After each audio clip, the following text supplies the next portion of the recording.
Sergent va vous parler de niveau de la chaleur, et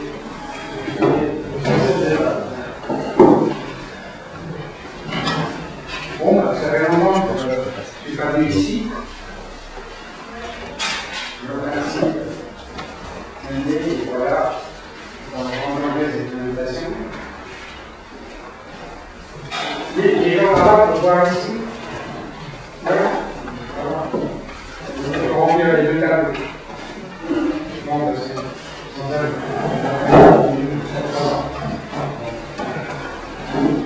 Alors, qu'est-ce qui cesse de faire le noyau de la chaleur? Deux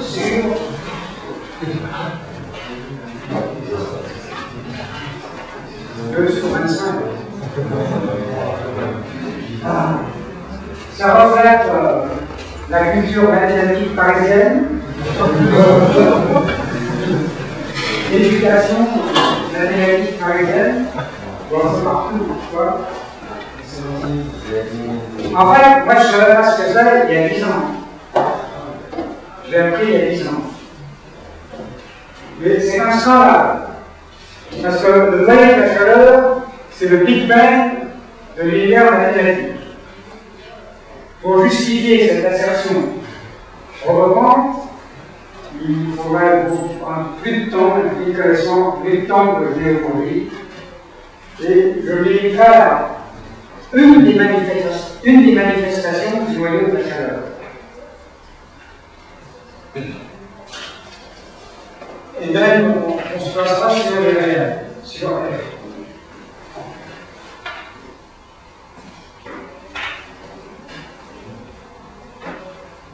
Bon, alors, il y a deux choses qui interviennent. L'une, c'est les suites ou les familles de Dirac, et l'autre, c'est l'équation de la chaleur. Alors, qu'est-ce que c'est qu'une famille de Dirac?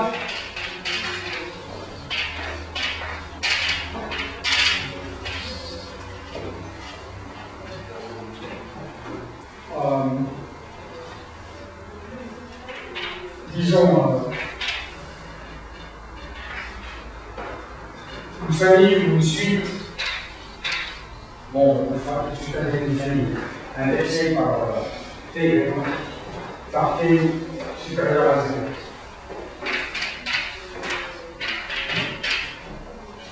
C'est une famille de fonctions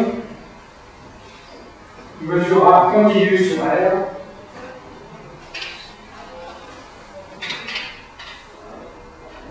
Le temps qui continue. Positive, en famille générale, supérieure ou égale à 0. L'intégrale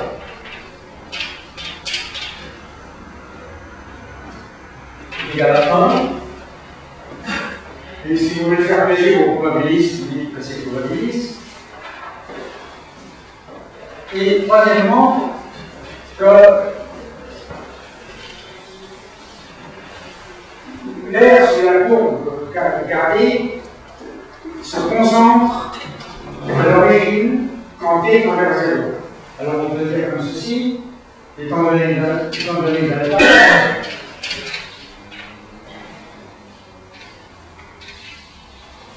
la limite quand t tend vers 0. X supérieur à delta.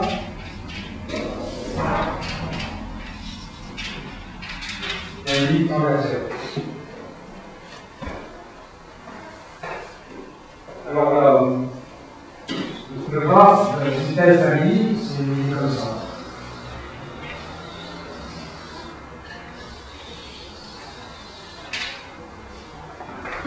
C'est moins delta, delta.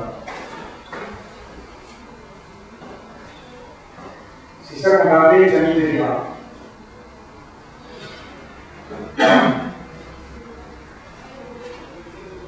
Alors, qu'est-ce qui donne un exemple d'une famille de Dirac?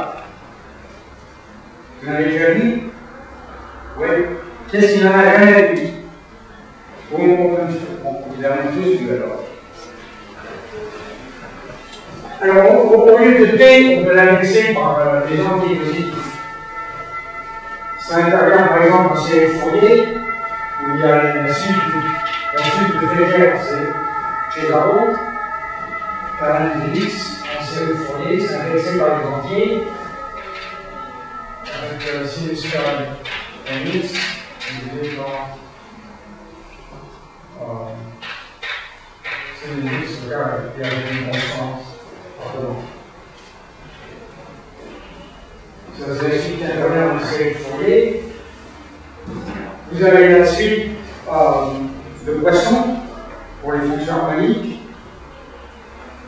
Et la suite la famille qui va nous concerner, l'exemple qui nous concerne, ça va être une fonction à la Gauss. Et parmi toutes les fonctions, avec une constante C1, parmi toutes ces fonctions gaussiennes, il y en a une qui est meilleure que toutes les autres. Oui, on choisit la constante C1, de toute façon ce sera meilleur que toutes les autres fonctions gaussiennes. Et on a choisi de la façon suivante, car la mixité de x, disons G mixité de x, ça va être 1 divisé par 4 unité et puissance moins x carré 4. Avec le paramètre T. Alors je dis que cette fonction gaussienne est meilleure que toutes les autres. Et la raison pour laquelle elle est meilleure,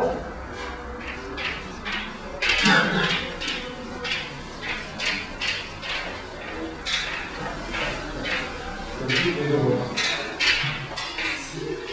fonctions gaussiennes, parce que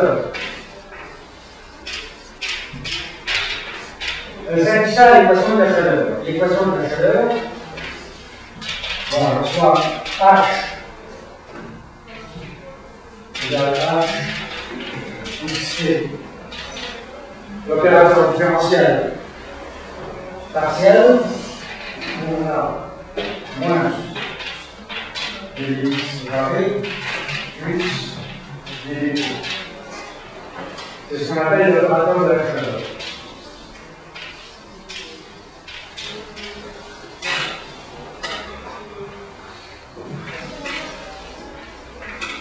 Alors, H tue G. On veut que G. On met le terme en indice, on ne met pas selon qu'on veut appuyer sur le fait que T est un indice paramétré d'une famille, donc on considère les variables comme étant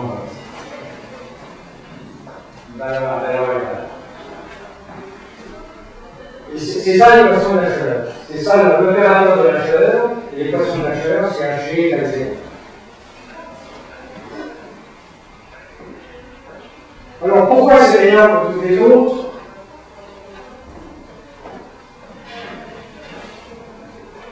Ce que je dis, c'est que cette fonction, G, grave,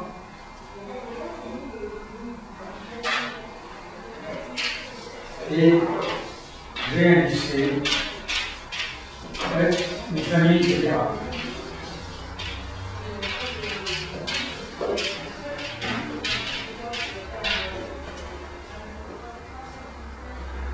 Alors, qu'est-ce qu'elle a déjà vu cette expression-là? Qu'est-ce qu'il n'a pas vu? Ah, vous la connaissez cette expression.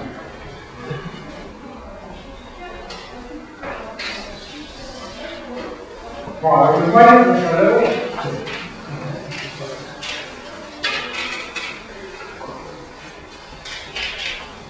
c'est K E de x y,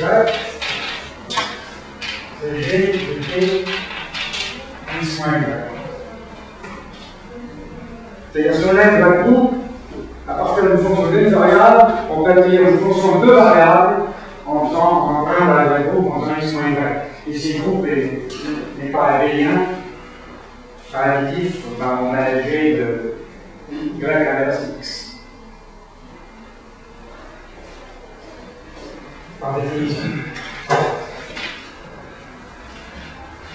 C'est-à-dire,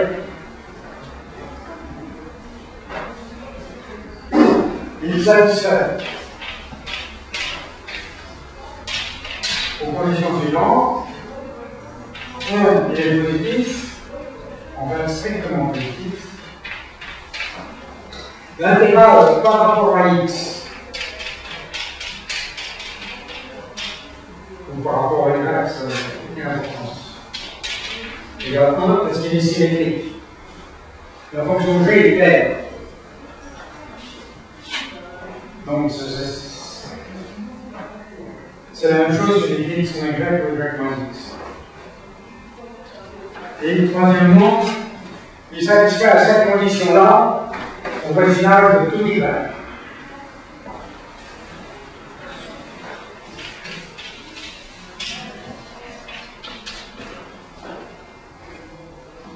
Bon, il y a son index sur la boucle autour de y, le rayon delta, la limite quantième envers 0 est égale à 0. Donc, on veut prendre l'origine. Au lieu d'être à l'origine là, on est au voisinage de y.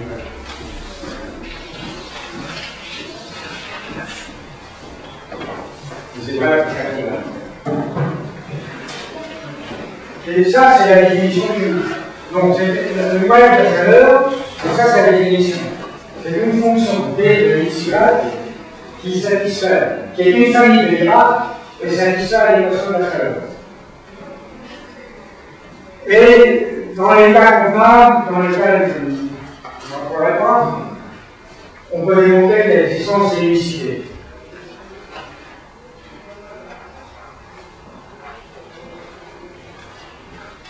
Donc c'est ça le voyage de chaleur.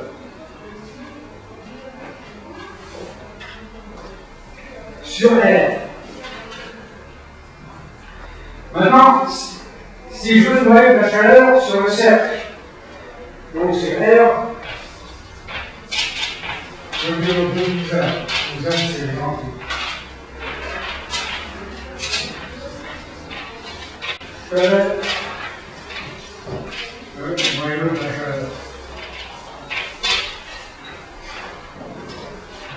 Bon, sur le cercle, c'est une fonction de période 2. Là, la fonction n'est pas périodique. Mais comment est-ce que j'obtiens une fonction de périodique à partir d'une fonction comme celle-ci qui n'est pas périodique?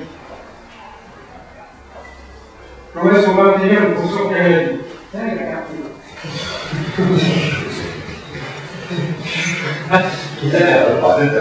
Espionner. Bon, comment est-ce qu'on fait pour obtenir une fonction périodique à partir d'une fonction sur R? Alors, on a R. J'applique, je vais faire un tableau. Qu'est-ce qu'il sert? Lui, c'est il sort de son analyse. Un physicien. Voilà, ça explique les choses. C'est quand même un scandale. C'est la faute des deux. C'est les mathématiciens et les physiciens. Parce que les physiciens, ils expliquent mal leurs produits, ils savent pas leur calcul. Et les mathématiciens font pas.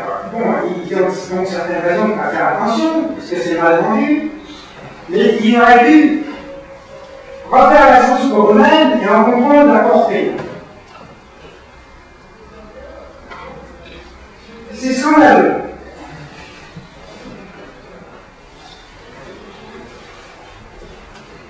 Et ça s'appelle le noyau de la chaleur. Bon, il se trouve que ça a été découvert pour la première fois il y a quoi, 200 ans ou je sais quoi, dans un contexte de physique, où on pense à un machin chaud qu'on a l'arrêt qui est la chaleur qui se propage.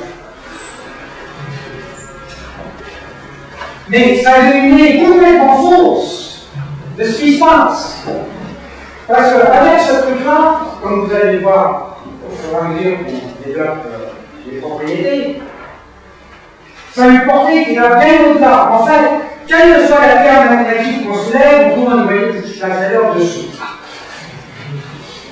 Et si on a vraiment retrouvé, ça veut dire que c'est tout. Il est là, mais on a juste pas. C'est vraiment encore comment l'expliquer là. Il faut prévenir les gens, et le plus tôt possible dans leur carrière mathématique. C'est un scandale que moi je l'ai appris qu'à un âge avancé, il y a 10 ans. C'est une éducation mathématique défectueuse. Bon, alors comment on va faire pour obtenir une fonction périodique? On fait une somme. Ah, bah tiens, si. Bon, alors, on prend la trace. On fait la somme. Alors, on peut faire avec G, on peut faire avec K.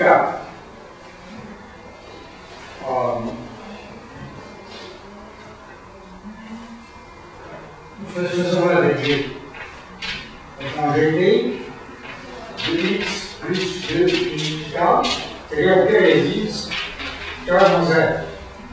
Et quand la fonction g, la gaussienne, tend vers 0, quadratiquement exponentiellement, il n'y a pas de problème de cohérence. On peut faire tout ce qu'on veut à l'exception. On peut prendre sa dérivée, faire un terme, on peut faire ce qu'on veut. En particulier pour la somme, c'est bien défini, la décroissance est très rapide. On a la somme, et ça, c'est une fonction périodique. Donc ça va être autant l'autre, c'est la gaussienne, la fonction gaussienne sur R. Donc on a laissé avec R.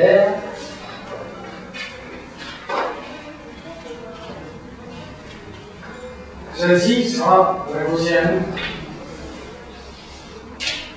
sur le cercle. Reste au cercle.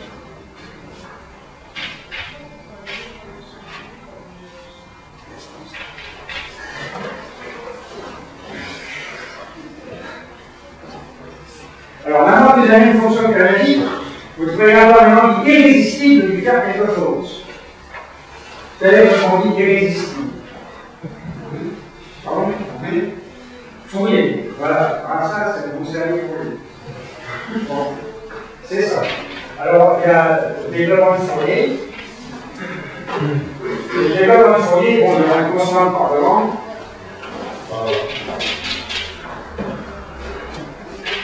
C'est 1 sur 2. Et sur ça, qu'est-ce qu'il y a après?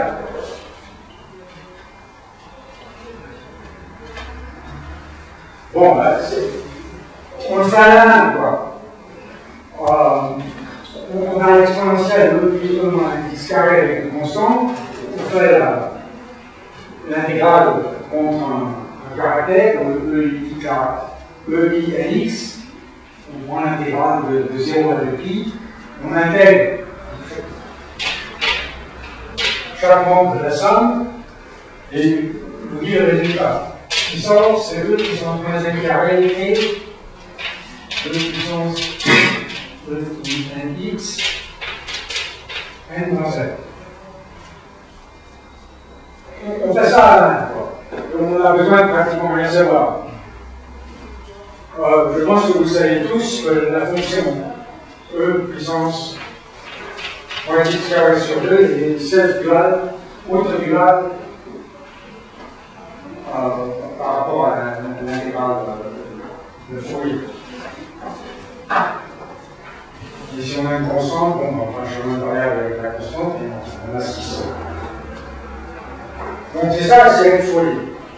C'est un exercice d'analyse élémentaire. Qu'est-ce qu'il n'a jamais fait?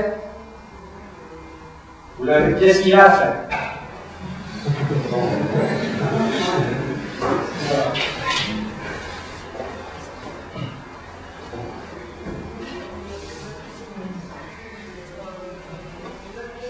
Alors, dans la somme à gauche, il y a, outre l'activité de 170, il y a 1 moins x plus 2π au carré divisé par 4t.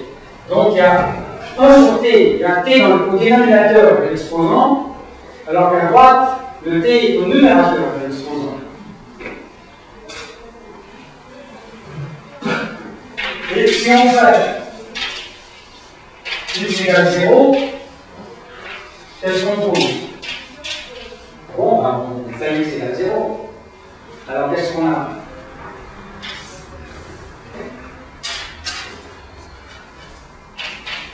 Sur 4 pt plus on a dit somme E moins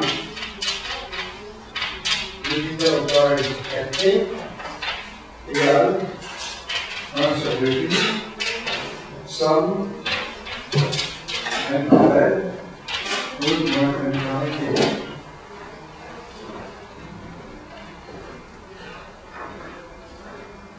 Bon, alors normalement cette formule, cette identité, comment elle s'appelle? Vous voyez l'élève qui chuchote la réponse. Qu'est-ce qu'il sait? Qu'est-ce qu'il sait pas? Non mais lui il sait. Qu'est-ce qu'il sait pas?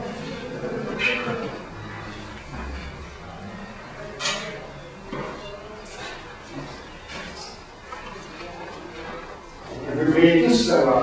Alors, on dit que c'est la formule de Poisson.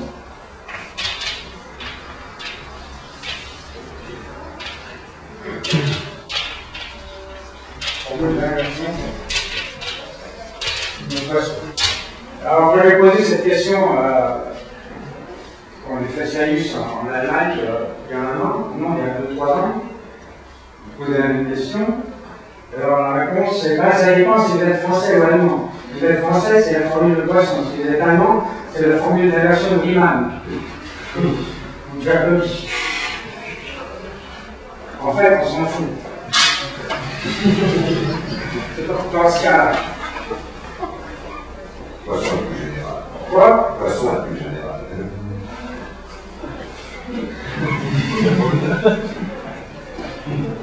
Oui, bien sûr. Enfin, bon, c'est une formule d'inversion. En fait, ce que c'est le développement de Fourier du noyau de la chaleur télévisé. Et ils vont même pas lui donner, non. Parce que c'est ça la marche des mathématiques. Alors, on peut mettre Poisson, Riemann, Jacobi en footnote. C'est vraiment.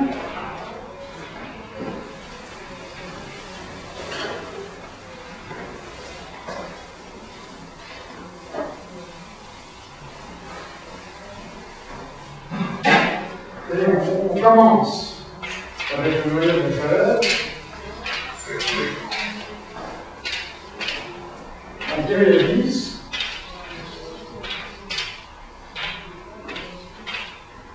Et on formalise.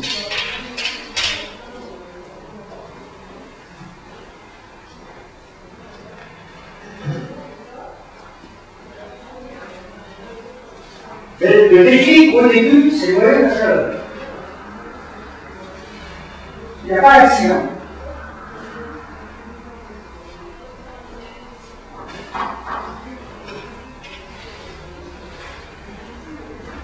Bon, alors une fois qu'on a cette formule de l'action, qu'est-ce que Riemann aurait fait? Qu'est-ce qu'il a fait? Qu'est-ce qu'il sait? Qu'est-ce qu'il ne sait pas? Bon, les ensembles devraient être complémentaires. Qu'est-ce qu'il dort?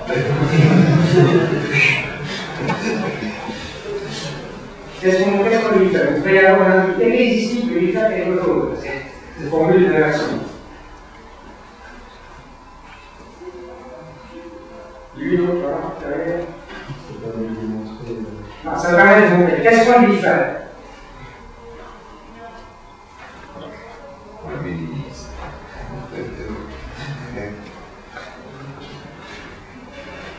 Bon, alors, on lui indique une transformée intégrale.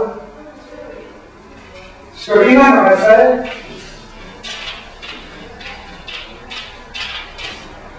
il applique la transformée de Méline.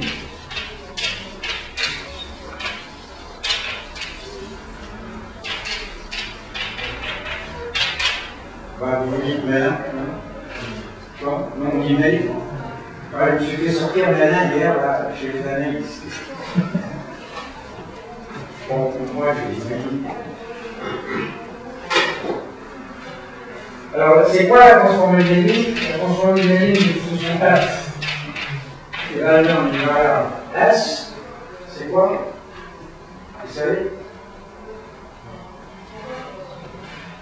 Bon, ben, c'est deux physiciens. Ah, et les mathématiciens. Transformée de Méline, vous parlez? C'est quoi? C'est l'intégrale de 0 à l'infini. Ouais. S.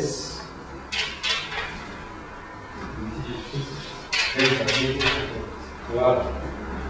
C'est pas bon. C'est ça la transformée de Méline.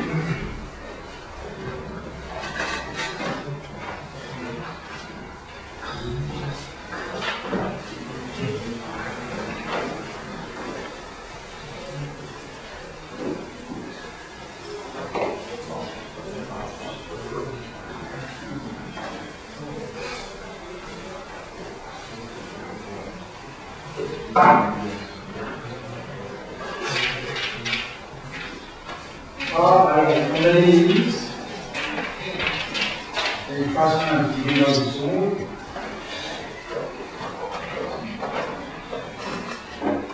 Alors, si on a des limites, qu'est-ce qu'on trouve? Bon, on va faire un exemple. Une transformée de Méline. Soit petit HT égale E moins lambda T avec lambda positif. C'est la transformée de Méline de cette fonction. C'est bien ce qui se passe ici. Hein. On a oui moins l'interpréter. Alors il suffit de faire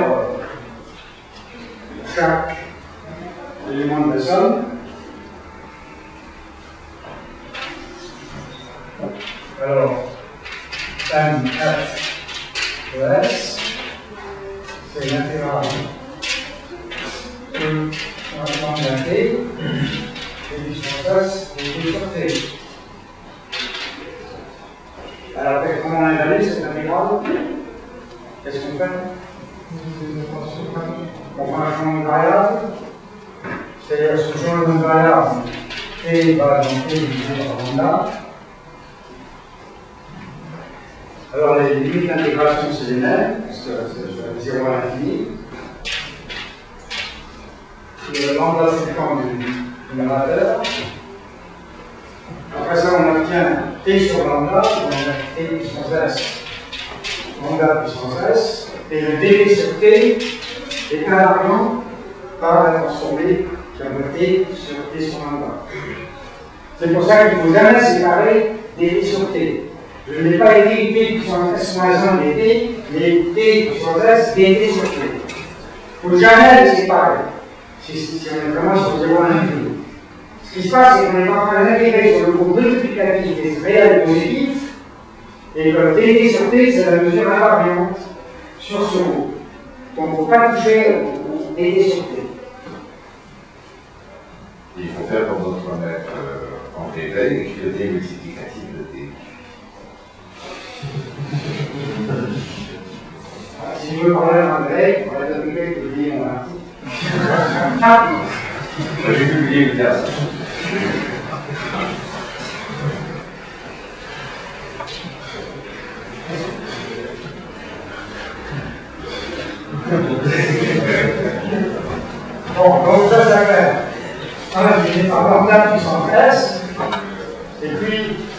Ce qui reste,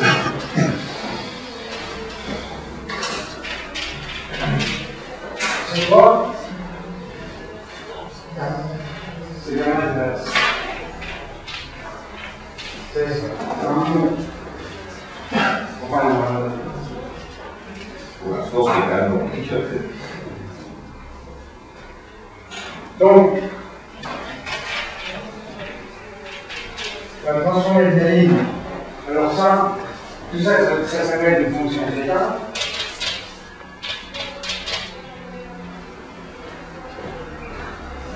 Donc, la transformer de lignes de l'état.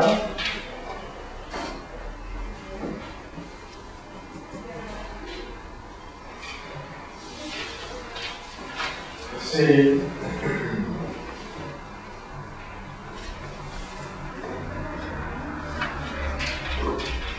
sur le pi, dans de S, zeta Q de S. Pardon, de 2S. Pascal, j'ai du n carré. Le lambda, c'est le n carré. Et il vaut mieux en les termes qu'on ne verrait pas, parce que ça, c'est vraiment si lambda est positif. Donc il vaut mieux le écrire. Bon, c'est une égal, c'est une légère implémentation. Il faut comprendre que les termes qui l'intégrale ne verront pas. Donc ça, ce sera pour t égale t égale somme n égale 1 à l'infini et puissance n égale t. J'enlève les deux.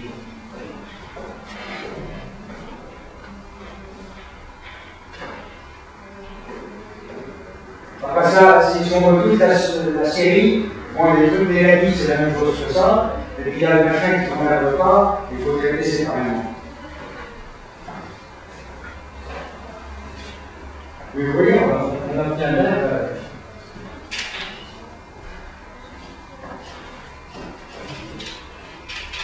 On a le S, somme n puissance 2S. Avec le 2S.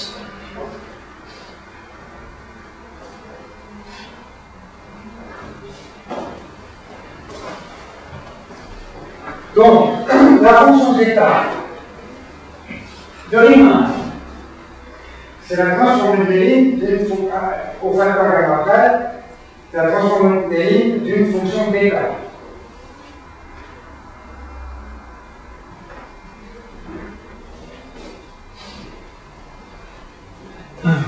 Bon, si on analyse, si on fournilise, ça donne un θ.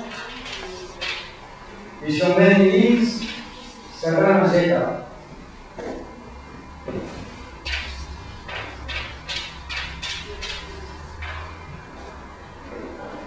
Directement.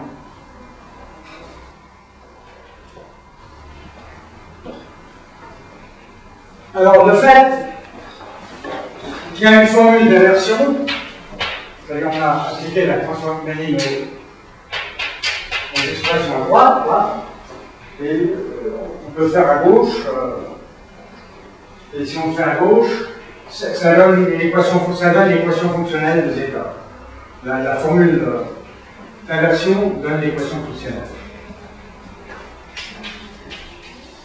L'inversion donne l'inversion, la θ inversion donne l'équation fonctionnelle de zeta.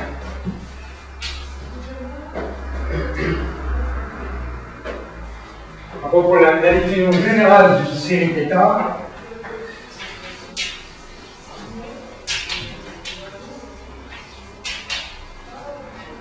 pour un semi-général, c'est une somme du genre AK E puissance moins lambda K T ou à N lambda N T N égale 0 à N. C'est ça la définition générale d'une série d'états.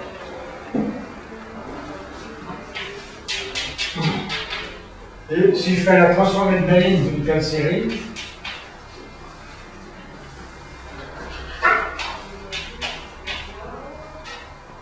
ça me donne la série zeta correspondante, qui sera un gamma de S, fois la somme par n divisé par lambda n puissance S. Et la somme des AN sur lambda n puissance S, c'est ce qu'on peut appeler la série zeta associée aux données des AN et des lambda n. Les AN étant des coefficients qu'on reprend comme étant complexes, ou n'importe quoi, et les lambda n étant une suite qui tend vers l'infini. La partie réelle tend vers l'infini. Et de façon à ce que ça converge. Donc si on se donne une famille AN de coefficients et de lambda n dont la partie réelle tend vers l'infini, on peut faire exactement la même chose. Et on appelle la transformée des lignes de la série θ, c'est la gamma de S qui multiplie la série zeta.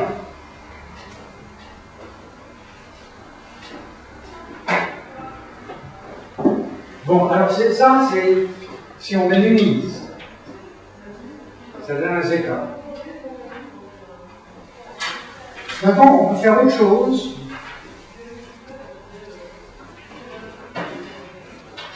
En fait, j'aurais dû dire, le point de vue que j'ai là, c'est un point de vue qu'on développe dans les papiers avec Jorgensen.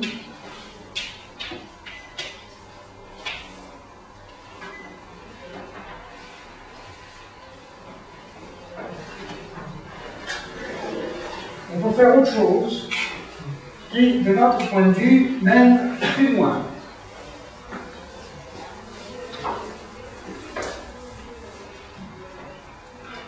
Donc, au lieu, peut-être que je devrais revenir ici, non, je vais le laisser sur le carton.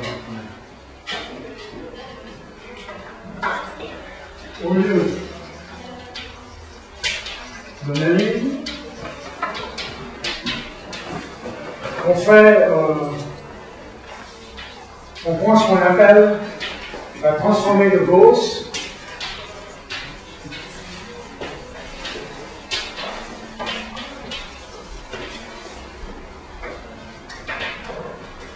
Qui va être une transformée de Laplace avec un changement de variable.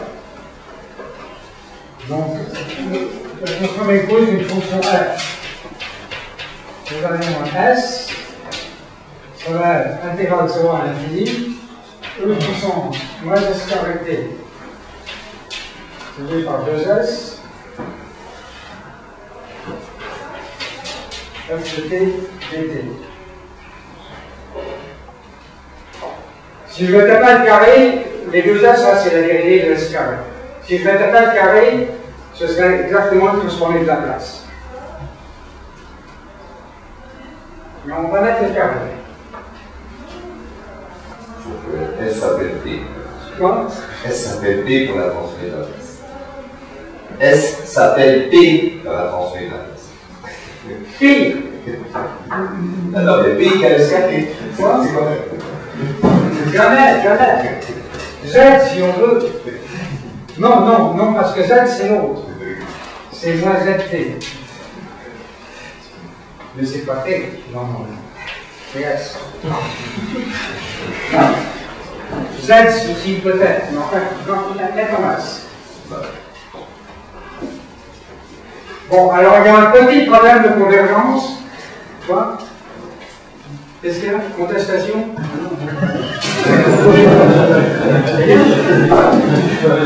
C'est pas là, c'est une neige, c'est un peu.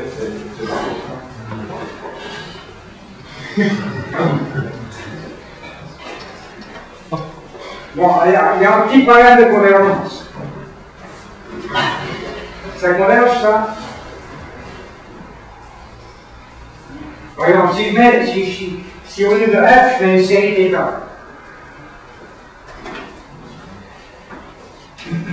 E puissance moins nt, ou n carré si vous voulez, n égale 1 à l'infini. Qu'est-ce qui va se passer? Qu'est-ce qui se passe? Qu'est-ce qui se passe? Ça converge ou ça ne converge pas? Qu'est-ce qui dit que ça converge? Qu'est-ce qui dit que ça ne converge pas? C'est le physicien qui dit rien. Ou qui est prêt à dire quelque chose.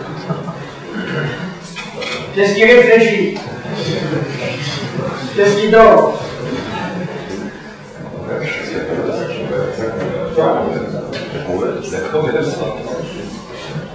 Ben, ce qu'il y a, c'est qu'il n'y a pas vraiment de problème à l'infini. Hein? Mais le problème est en zéro. Parce que si je pose t égale 0, pour t égale 0, c'est égal à la somme de 1, de 1 égale 1 à l'infini, c'est l'infini, ça ne converge pas. On ne peut pas. Faire 0, ça ne converge pas, ça ne peut pas converger. Alors il faut ce qu'on dit, régulariser ça. C'est ça que ça fait. Régulariser l'intégral. Alors comment est-ce qu'on régularise une intégrale? Il y a deux façons de régulariser une intégrale.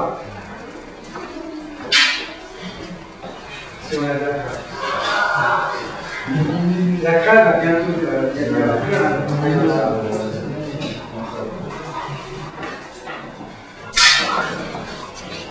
Bon, alors il faut régulariser un petit peu.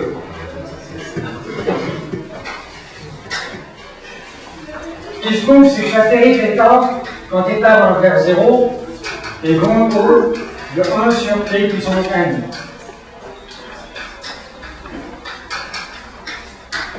Pour t quand on va vers 0. C'est un pôle à l'origine.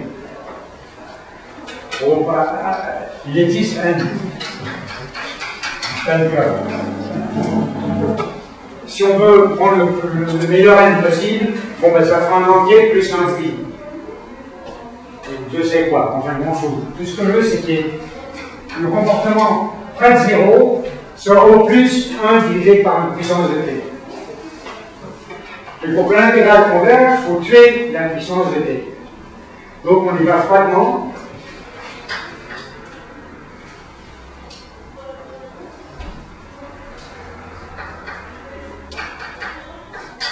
On va dire ça n plus 1 qui était sur t.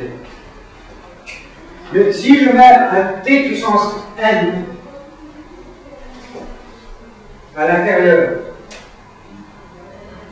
ici, oui, c'est-à-dire c'est plus clair si c'est du dt sur t ou pas du dt sur t. Il y a un mélange des deux. Bon, si je mets du t puissance n là, si on met une puissance de la variable à l'intérieur d'une intégrale, c'est égal à quoi qui est lié à l'extérieur de l'intégrale.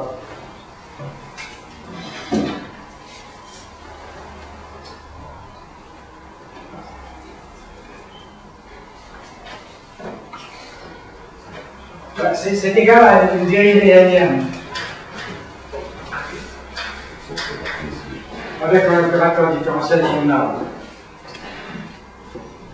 Donc essentiellement, ce qu'on obtient en mettant la puissance de t puissance n, c'est une dérivée énième de la fonction qu'on voudrait transformer cause de dérivée par rapport à un opérateur qui est en fait moins 2s dx. C'est ça que veut dire le n, puissance n. Bon, ça c'est un peu technique, mais enfin, il faut se mettre dans la tête que quand on intègre une fonction, comme ça, sur des réels ou des réels positifs, de mettre une puissance de la variable à l'intérieur de l'intégrale correspond à prendre une dérivée correspondante à l'extérieur de l'intégrale. Et ça se démontre en intégrant par partie.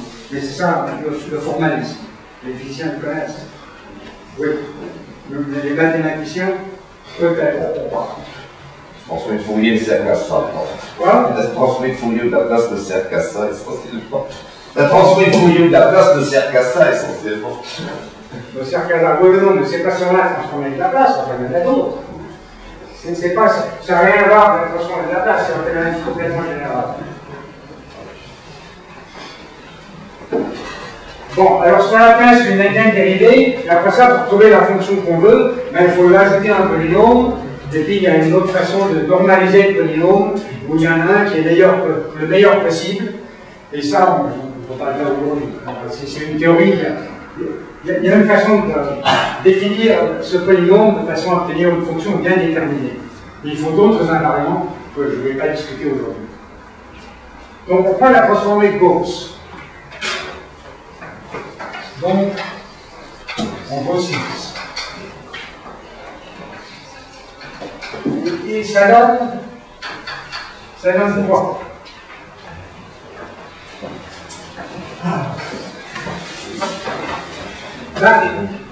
Dans le cas précis, bon, si on le fait en général, avec une série d'états comme ça, on peut l'intégrer. Ça va dépendre des zéros de f et tout, mais ce que ça donne,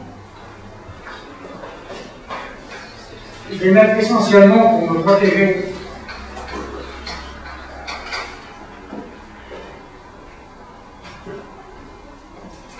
Ça donne la dérivée logarithmique d'une fonction qui a le droit de s'appeler fonction zeta. Mais même la dérivée logarithmique, est-ce qu'on l'appelle zeta ou pas? On l'appelle aussi un zeta.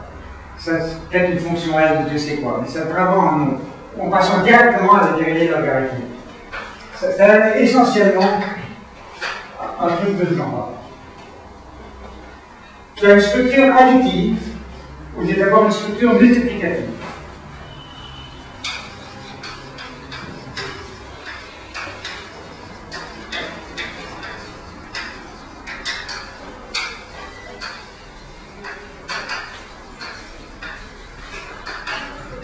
Multiplicative. Et une équation fonctionnelle additive.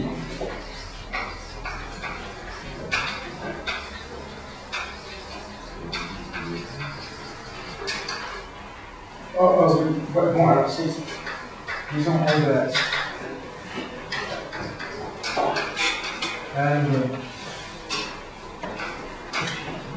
Je sais quoi, moins 10. Et puis des fudge factors. Comment on dit fudge factor en français? Bidon. Bidon. Quoi? Bidon. Et quoi? Facteur bidon. Facteur bidon. Bon.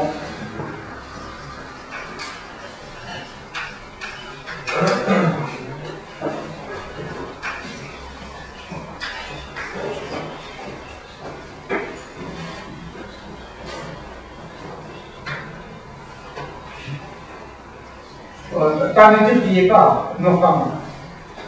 Plus, et c'est pas les facteurs justement. Quand on prend le truc additif, ce sera plus les termes bidons. Ça s'ajoute, ça se multiplie pas. Donc, si on appuie sur le bouton noyau de la chaleur, on a un processus automatique pour en arriver à des fonctions qui ont le droit de s'appeler des fonctions zeta par ce procédé. Périodisation, fourierisation, gaussification et gaussification ou minimisation. C'est générique. Tout ce qu'on en a besoin, c'est de voir le noyau de la chaleur au départ. Après ça, il n'y a plus à réfléchir. On suit la marche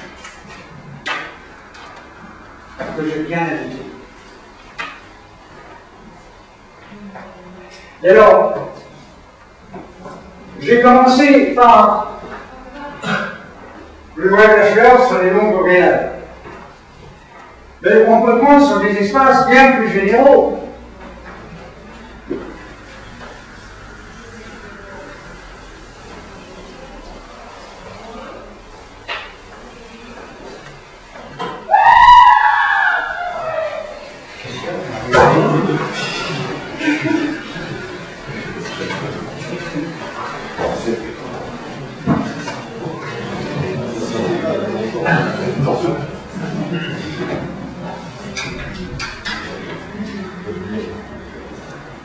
Tout ce dont on a besoin, c'est une structure comme celle-ci. Alors, bien plus généralement,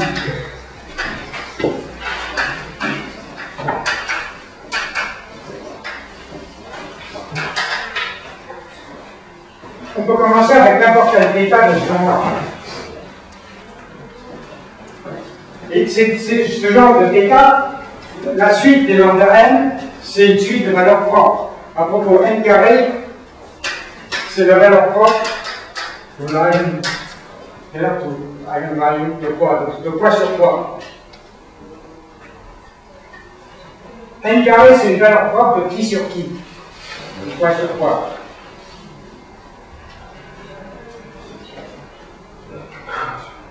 Bon. Prenez le caractère, toute puissance INX, qui n de x, soit, hein? Et appliquons le Laplacien, ddx carré. Qu'est-ce qu'on trouve? Bon, si on applique une fois, on va avoir un IN. Si on applique deux fois, on va avoir un IN carré.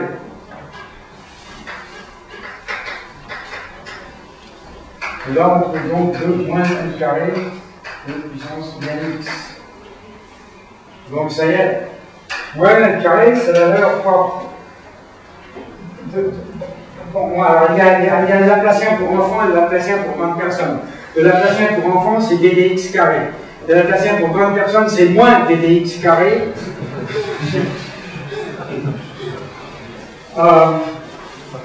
Parce que ce qu'on veut, c'est avoir un opérateur positif plutôt que d'avoir négatif. Alors on normalise avec le signe.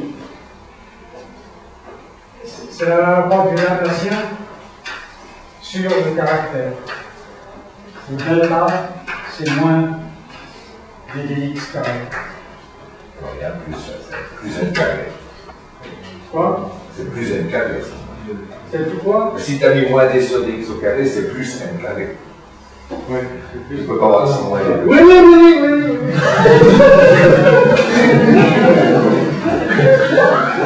Je vais faire reading en mauvais élève. Bon.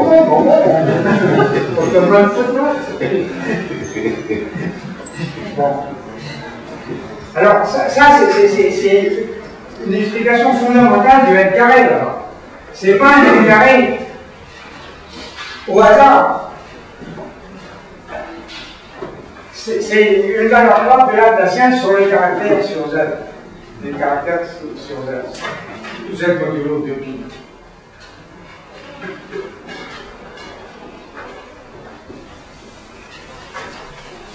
Bon, alors bien plus généralement, supposons qu'on commence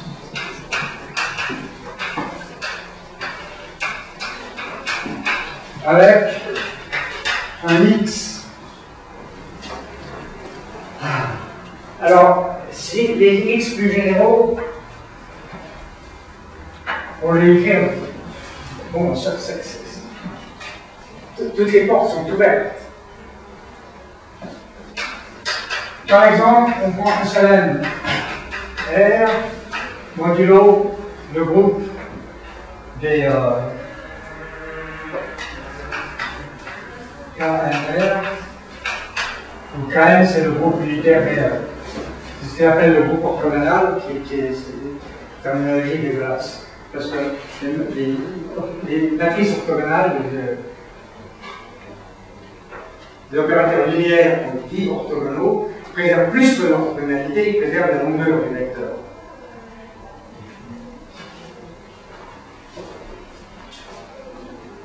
Bon, c'est modulo le groupe unitaire réel. Et on peut faire SLMC, modulo le groupe unitaire complexe. Et ça, c'est un des exemples. Par exemple, ces deux espaces homogènes, un groupe modulo un sous-groupe unitaire. Et bon, ça prend des pages pour décrire le cadre général dans lequel ceci se place. On commence avec un espace Riemanien.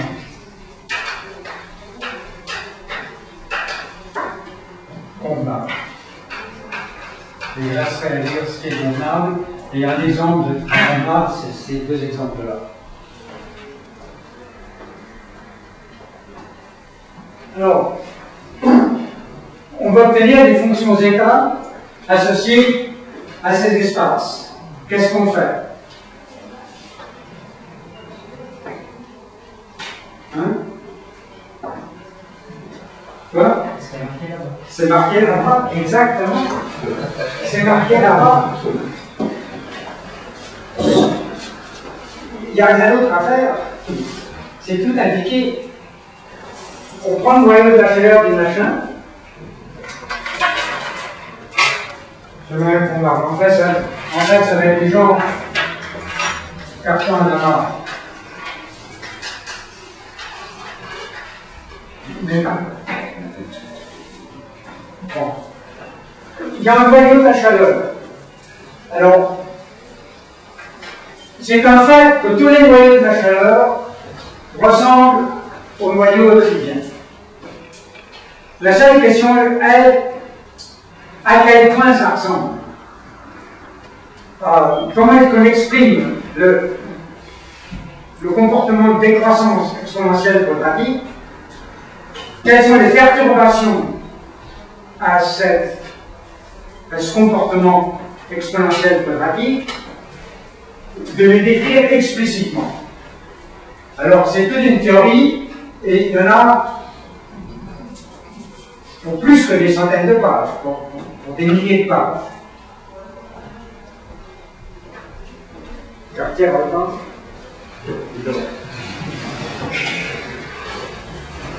Bon, ce qu'on a, on commence avec un X. Alors, on a son noyau de la chaleur, qu'il s'agit de décrire aussi explicitement que possible.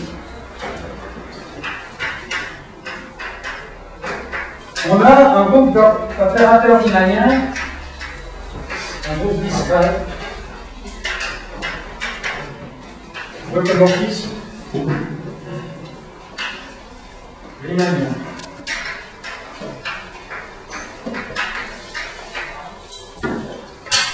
Ah.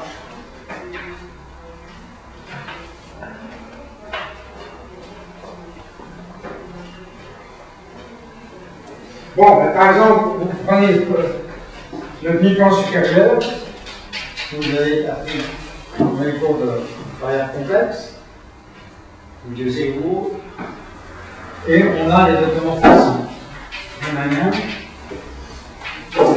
du demi-plan supérieur, c'est égal à SL de R, modulo moins 1, je ne sais pas, donc modulo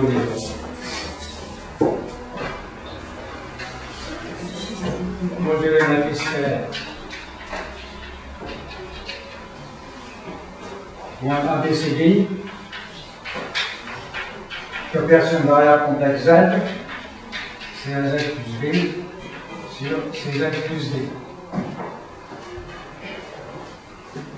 Ça, vous l'avez vu dans les classes de variables complexes. Hein. Qu'est-ce qui n'a jamais vu ça? Qu'est-ce qu'il a vu? Oui, bon. Eh ben, la plupart des X qui nous concernent, ils vont être comme ça, sauf en dimension plus grande et plus chialée. Et ça, c'est pas absolument représentatif, c'est trop simple. Il faudrait déjà passer à la dimension 3 ou SLN pour avoir un cas typique.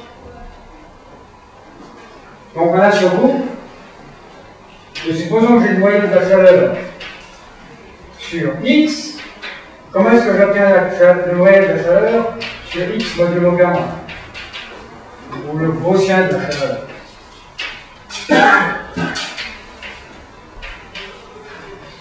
Bon, c'est bien. Comment je vais l'obtenir? La périodisation, elle se fera sur quoi?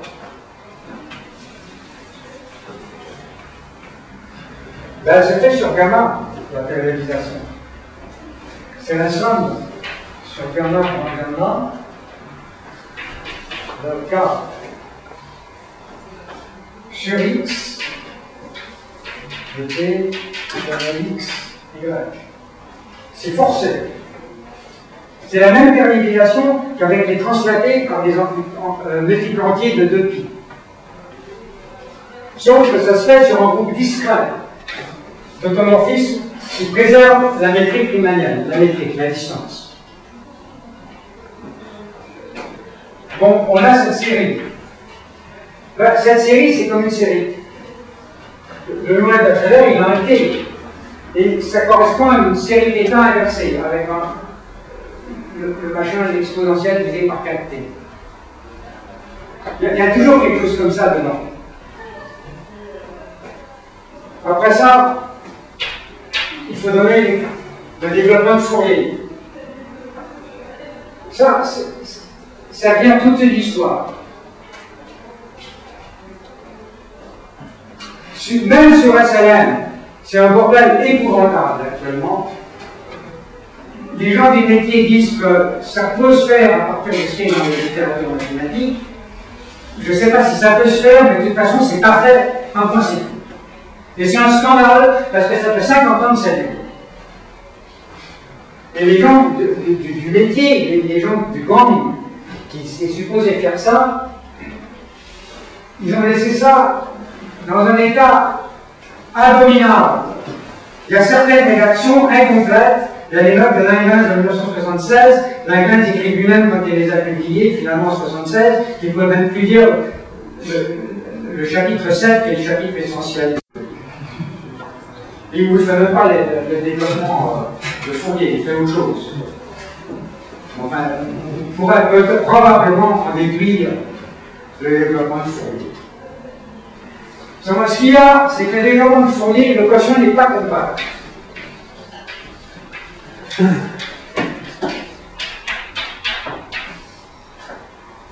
Et alors, non seulement on a une série de Fourier, mais on a un intégral, on a un mélange.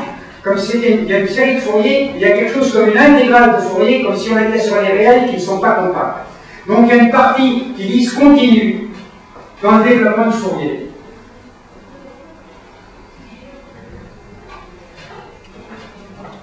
Et bon, c'est sur ça que Davius, aux analystes, parce que c'est les analystes qui m'ont invité, le gang de théorie des nombres ne peut pas en entendre parler.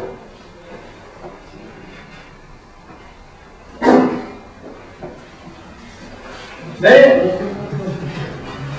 on a un développement, enfin, conjecturalement, on a une façon de donner le développement de Fourier, et après ça, on possibilise.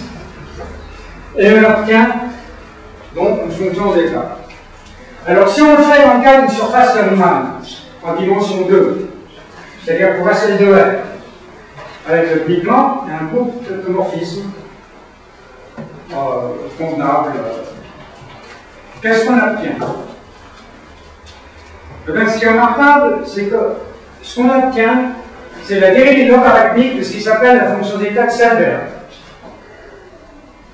Et il faut un théorème de Makin pour le voir. Mais les gens du métier, dans ces directions-là, considéraient comme étant un problème comment est-ce qu'on définit en général la fonction d'état de Selberg. Ils avaient des exemples disparates, mais pour eux, c'était un problème comment est-ce qu'on définit en général. La définit en général, la fonction d'état de Selberg, sur des variétés plus générales que les surfaces de Riemann. Non compactes. Trouvé. Et bien voilà la réponse. Et non seulement dans les cas qu'on voit dans la tête, enfin, c'est ça la réponse générique. Il n'y a pas hésité, on appuie sur le bouton de moyenne de la chaleur, après ça c'est déterminé. Ce qu'il faut faire, c'est évidemment faire des calculs, avoir une formule explicite, et puis voir où ça va. Et alors, ce qui se passe, quand on regarde tous les SLN à la fois, par exemple, c'est qu'on a une échelle où à chaque niveau, vous avez, bon, prenons l'échelle SLN, à chaque niveau, vous avez le xn, et puis il y aura un xn moins 1, etc.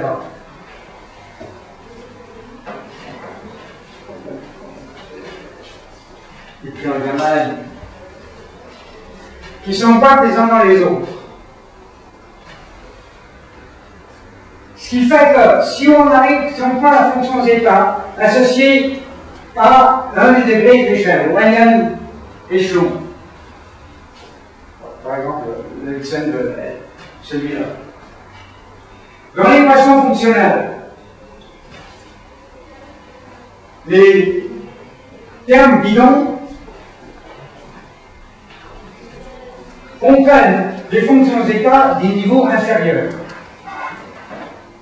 et en outre des généralisations de gamma. Mais ce qui fait que la notion d'avoir par exemple des zéros triviaux, des fudge factors, des termes bidons triviaux, n'a pas de sens. Parce que si on se place dans la stratification, le stratum principal au niveau Xn, on a une fonction zeta principale, Ln, Xn, où les termes bidons seront ce qui étaient les fonctions principales en dessous, mais qui sont maintenant les termes bidons pour le niveau L. Donc on obtient une échelle infinie.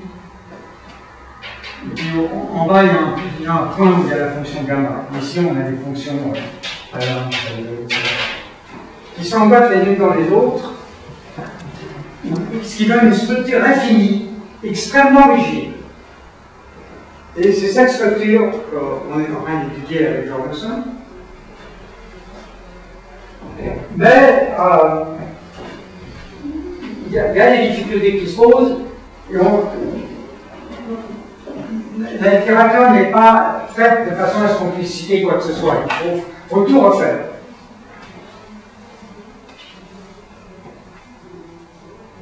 Bon, enfin, donc, l'action principale, c'est on appuie sur le bouton noyau de la chaleur, après ça, on ferme les yeux et on continue. Comme ça, automatiquement. Bon, là.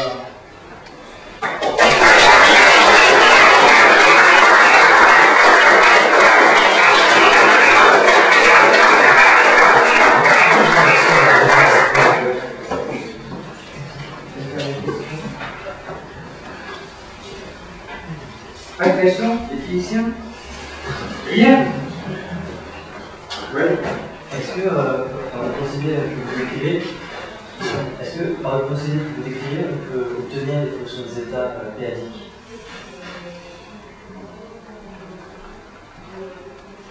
Alors, ce qu'il s'agit de faire, c'est de définir le noyau de la chaleur sur les p-adiques et de tout rédiger dans le cas p-adique en appuyant sur le même bouton, mais il faut définir le noyau de la chaleur, etc.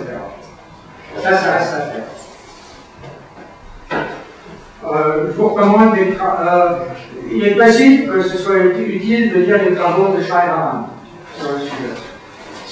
Si vous connaissez l'article La bonne réseau de Jorgensen et moi, on a publié dans le bouquin Springer,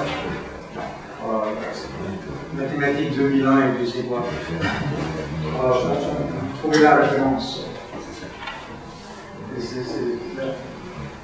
Enfin, c'est ça qu'il faudra faire. Définir le noyau de la chaleur à café. Et tout corriger de ce point de vue-là.